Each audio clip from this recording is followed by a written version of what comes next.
So I think he made some decisions that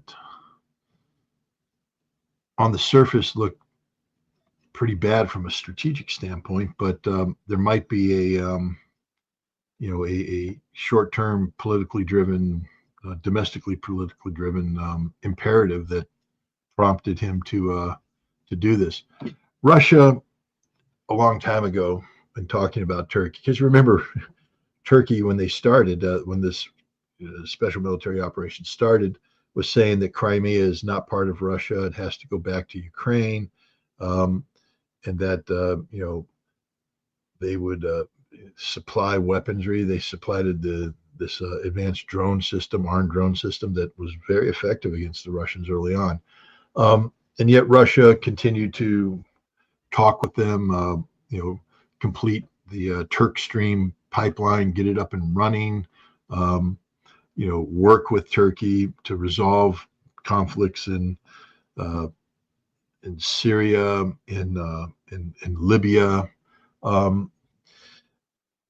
to basically have diplomatic relations. And Putin and talked about this. He said, "Look, Turkey is a sovereign nation, and Turkey has its own interests, and so Turkey is going to pursue those interests. And where these interests clash with ours, we will confront Turkey. Where these issues don't clash, then we will, let Turkey get on with its business." But he said Turkey has unique interests that don't necessarily coincide with those of Russia. And that was just something that Putin accepted at face value.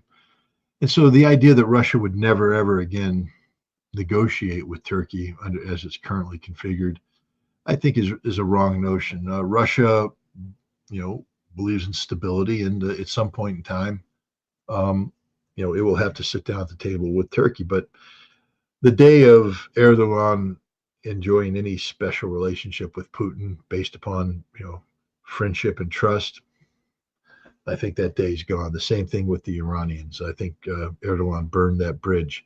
It's going to be very difficult for Turkey, Russia, and Iran to get. Now, what about the Gulf Arab states and other regional partners? We'll see. Turkey is more involved regionally than many people can imagine. Turkey has a heavy military presence in Libya.